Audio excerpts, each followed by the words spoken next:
Hi అండి. Welcome back to my channel Maruti talks and classes. అందరికీ నమస్కారం అండి. ఈ రోజు మనం దేని గురించి తెలుసుకుందాము అంటే ఒత్తిడిని సహజంగా తగ్గించుకోవడం ఎలా.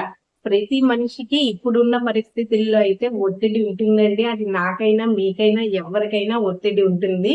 అయితే ఆ ఒత్తిడిని మనం సహజంగా ఎలా తగ్గించుకోవచ్చు? చిన్న చిన్న చిన్న రెమెడీస్ పాటించి మన ఒత్తిడిని తగ్గించుకోవచ్చండి. మరైతే ఎలా తగ్గించుకోవాలో ఇప్పుడు తెలుసుకుందాము. ఆందోళన, ఒత్తిడిని నిర్మూలించే సహజ సిద్ధ ఔషధం ఏంటి అని అంటే ప్రకృతిలో గడపడమేనండి.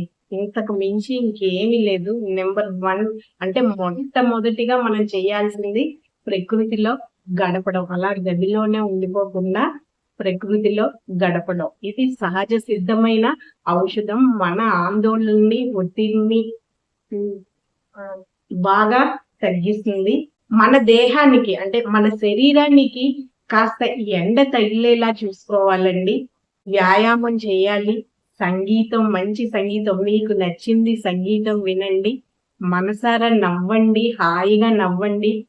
కుటుంబంతో గడపడం, చక్కటి సామాజిక బంధాలు కలిగి ఉండడం, అర్థవంతమైన పనిని ఎంచుకోవడం, ఇవన్నీ చేస్తే మీ ఒత్తిడి, ఆందోళన సహజంగా తగ్గుతుందండి. వీటిని పొందడానికి పెద్దగా మనం డబ్బులేవి కూడా ఖర్చు చేయక్కర్లేదు. ఒకసారి ఆలోచించండి. మీరు ఆలోచిస్తే మీకే అర్థమవుతుంది. ఇప్పుడు నేను చెప్పిన వాటిల్లోని పెద్దగా డబ్బు ఏమి ఖర్చు చేయాల్సిన అవసరం కూడా లేదు.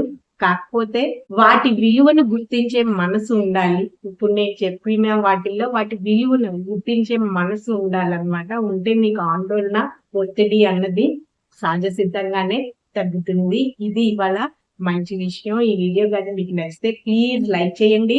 మా ఛానల్ సబ్స్క్రైబ్ చేసుకోండి. Okay, thank you.